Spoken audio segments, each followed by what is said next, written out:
हम लोगों ने ग्लोब के बारे में पढ़ा हुआ था। ग्लोब कई प्रकार के होते हैं, ग्लोब किसे कहते हैं, मानचित्र के बारे में भी था। आज हम ग्लोब के बारे में ही पढ़ेंगे, लेकिन उसमें हम अक्षांश के बारे में पढ़ेंगे और इसके नेक्स्ट क्लास में हम लोग देशांतर के बारे में पढ़ लेंगे। अब इसमें क्या जानेंगे हम लोग, अक्षांश किसे कहते हैं, कौन कौन सा अक्षांश होता है, अक्षांश एक्चुअल में है क्या, उसके बाद में सबसे बड़ा वृत्त, छोटा वृत्त, ध्रुव, त्रिध्रुव, कैसे कैसे सब पूरा गोल गोल घूमता है, ये सब की चर्चा हम लोग इस क्लास में करेंगे। आइए, सबसे पहले सवाल उठता है कि आखिर अक्षांश है क्या। शांति से सुनिए, ठीक है। ये क्या है, अक्षांश एक रेखा है, एक काल्पनिक रेखाएं हैं। वैसी रेखा है, काल्पनिक रेखा है, ये आपका अक्षांश है। यानी ऐसी काल्पनिक रेखाएं जो पृथ्वी को पूरब से पश्चिम की दिशा में गोल काटती है। ये हुआ पूरब, ये हुआ पश्चिम, यानी पूरब से पश्चिम की ओर गोल काटती है। गोल कैसे पता लगेगा, देखिए ये काटा हुआ है तो ये ऐसे काटा होगा ना जी, ये गोल है कि नहीं गोल है। वृत्त आप लोग पढ़े हैं, गोला पढ़े हैं, गोला कैसे होता है, ऐसे होता है। जब इसमें जब काटा जाता है और गोला बोले गोलार्ध बनाने के लिए तो ये ऐसे बनता है, कटोरा लेकर। तो कटोरा गोल रहता ही नहीं, गोलता है जब उसको काटा जाए तो। या खरबूजा, एक लालमी को आधा काटिए, कैसा दिखता है, गोल दिखेगा कि नहीं दिखेगा, ठीक है।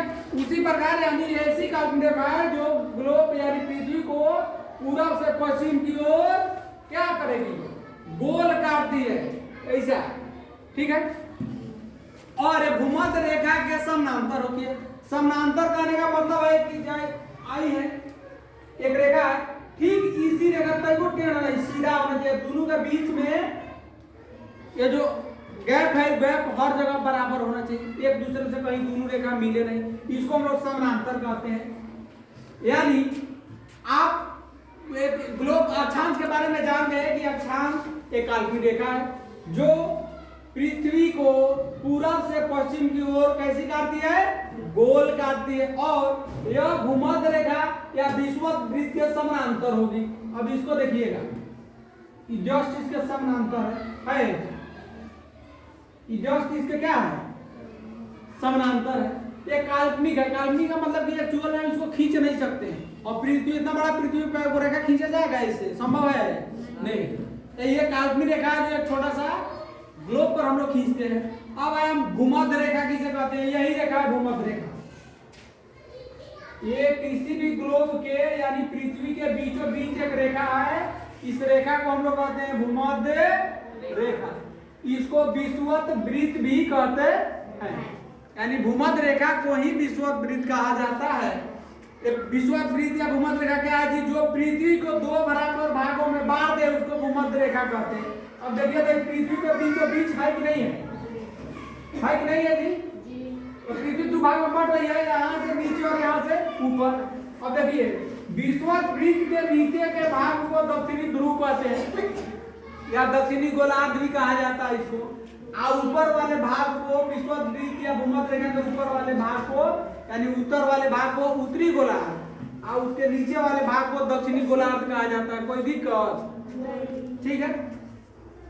उसके बाद अक्षांश रेखा, देखिए अक्षांश रेखा क्या है, अक्षांश रेखा का बहुत इंपॉर्टेंट रोल होता है। रोल क्या है कि जब भी आपका जलवायु या मौसम का निर्धारण करना होगा किसी क्षेत्र में, तो आपको अक्षांश रेखा की जानकारी आपको होना चाहिए, तब आप बता सकते हैं अक्षांश रेखा से कि हाँ वहाँ का मौसम किस तरह का होगा, कैसे होगा। जैसे हम लोग कहीं एक जगह पे रहते हैं, तो अभी हमारे यहाँ मॉर्निंग हुआ है, सवेरे है, तो कहीं ना कहीं रात हो रहा हो, कहीं दोपहर होगा, होगा कि नहीं होगा। क्योंकि ये सूर्य क्या करता है कि 24 घंटा अपन प्रकाशित है ना। तो हमारे यहाँ मान के चलिए 12 घंटा अगर वो दिख रहा है तो रतिया में नहीं दिखता है, तो नहीं दिखता है मतलब सूर्य प्रकाश देना बंद कर दिया है, मतलब हमारे यहाँ ना रात हुआ है जी, और जगह दिन होगा, कहीं दोपहर होगा, ठीक है। पृथ्वी का सबसे बड़ा वृत्त, अब देखिए ये हमारा पृथ्वी है। ग्लोब क्या है, पृथ्वी का मतलब एक खाका होता है, नमूना होता है, उसी को हम लोग कहते हैं। अब देखिए ये वृत्त का है, तो आपको अभी बताए थे कि ये वृत्त जब ऐसे पड़े होइएगा कि वृत्त है, तो वृत्त कैसा होता है? गोल। इसी तरह पृथ्वी पर सबसे बड़ा वृत्त अगर कोई कहेगा तो ये वाला है। देखिए कितना बड़ा है, कितना बड़ा है। तो पूछे पृथ्वी पर सबसे बड़ा वृत्त है तो उसका नाम है विषुवत वृत्त। कौन सा वृत्त? विषुवत वृत्त। यही ना विषुवत वृत्त जी। पृथ्वी का सबसे बड़ा वृत्त कौन है? विषुवत वृत्त। अब बात बताइए, विषुवत वृत्त कहिए चाहे भूमध्य रेखा कहिए, इससे ऊपर जब इधर हम चलेंगे तो देखिए तो ये जो इसका लंबाई है वृत्त का, ये छोटा होते जा रहा है, नहीं हो रहा है?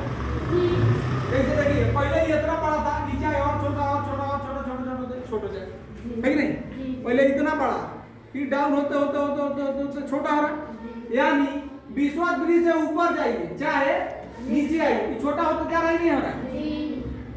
यानी ये जानकारी आपको होना चाहिए कि विषुवत वृत्त या भूमध्य रेखा से जैसे जैसे हम उत्तर की ओर जाएं या दक्षिण की ओर जाएं या ऊपर की ओर जाएं चाहे नीचे की ओर आए तो वृत्त क्या हो जाता है? छोटा हो जाता है। वृत्त कैसा हो जाता है? छोटा हो जाता है। तो अक्षांश बढ़, अब देखिए अक्षांश बढ़ जाता है। जैसे विषुवत वृत्त को हम कहते हैं 0 डिग्री अक्षांश। कितना डिग्री? 0 डिग्री। 0 डिग्री अक्षांश कहते हैं। यहाँ से जैसे आप ऊपर जाएंगे तो उत्तर जाएंगे, नीचे आएंगे तो दक्षिण जाएंगे। तो ये 23.5 डिग्री जो उत्तर है, उत्तरी दशांतर, इसको हम कहते हैं कर्क रेखा। सुने होइएगा कर्क रेखा और मकर रेखा।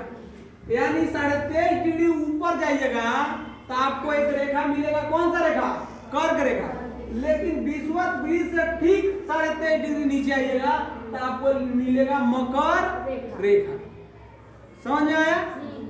यानी कर्क रेखा मकर रेखा कितना कहेंगे? 23.5 डिग्री ऊपर होगा तो कर्क और 23.5 डिग्री नीचे होगा तो, ठीक है, इसको ऊपर कहिए चाहे उत्तरी ध्रुव है इसलिए इसको उत्तर कहिए, अगर नीचे है इसलिए इसको दक्षिण भी कह सकते हैं।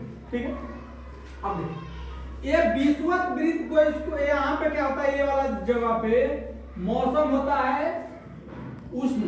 उष्ण का मतलब होता है गरम। क्या होता है? गरम। काहे?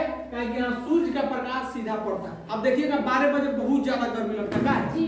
सूर्य का प्रकाश सब सीधे सीधे लगता है। सवेरे तक गर्मी लगता है? शाम को लगता है? काहे कि सूर्य का प्रकाश ऐसे तिरछा लगता है। अब 12 बजे सीधा सीधा पड़ता है पृथ्वी पर उसका प्रकाश।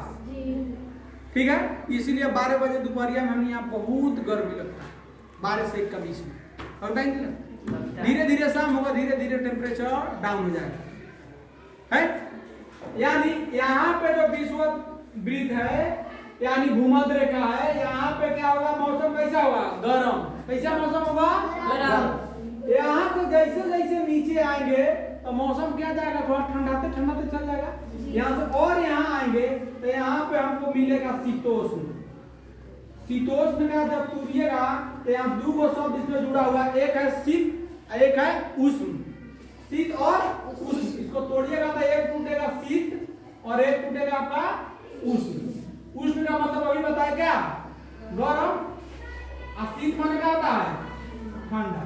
यानी ऐसा मौसम आपको मिलेगा जहाँ ठंडा और गर्मी दोनों हो, ना ज्यादा ठंडी और ना ज्यादा गर्म। इसको बोलते हैं शीतोष्ण। यानी भूमध्य रेखा से जैसे आप ध्रुव की तरफ बढ़िएगा तो आपको एक मौसम मिलेगा शीतोष्ण, जहाँ ना ज्यादा ठंडी लगेगा ना ज्यादा गर्मी।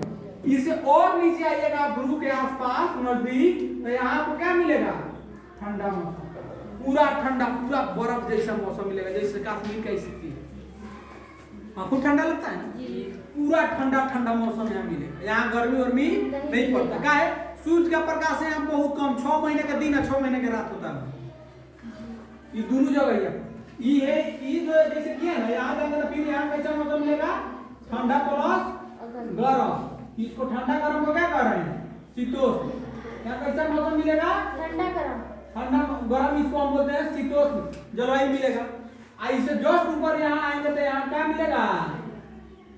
ठंडा। ठीक है, यानी दोनों ध्रुव पर, उत्तरी ध्रुव और दक्षिणी ध्रुव दोनों पर होता है बहुत ज्यादा ठंड। अब होता है दिन रात, पता कितना दिन के? 6 महीने के दिन। अब देखिए कैसे आदमी रहता है। 6 महीने लगातार दिन और 6 महीने लगातार रात। ठीक है, यहाँ दिन रात आप समझ गए। उसके बाद में यहाँ क्या करना है? नहीं नहीं, हाँ ठंडा गर्म समझ लीजिए, विश्व बीज छोटा हो जाता है, ये भी समझ लीजिए। हाँ ये और आपको एक लाइन इसमें था सा छोटा कर, अक्षांश को देशांतर में व्यक्त किया जाता है। इस अक्षांश को कैसे लिखते हैं? अक्षांश देखो क्या बोलते हैं, अक्षांश को डिग्री में लिखा जाता है। ये अक्षांश है, ये अक्षांश रेखा है, अक्षांश रेखा है ना जी। ये अक्षांश रेखा को व्यक्त करना हो तो कितने में व्यक्त करते हैं? डिग्री में। कैसे? डिग्री में, डिग्री का चिन्ह है यहाँ पे, छोटा इधर लिखा जाता है, एकरा को लिखा जाता है डिग्री। देखा पढ़ेंगे 23.5 डिग्री उत्तरी अक्षांश, ऐसे पढ़ेंगे। एकरा का पढ़ेंगे 23.5 डिग्री दक्षिणी अक्षांश, उसी को हम लोग कहते हैं मकर। ठीक है, ये सब जानकारी आपके पास होना बहुत जरूरी है। यही सब है, इसके बाद देशांतर पढ़ना है। देशांतर क्या है उसके बारे में हम अगला क्लास में लेंगे, ठीक है ना, तो उसमें बताएंगे कैसा।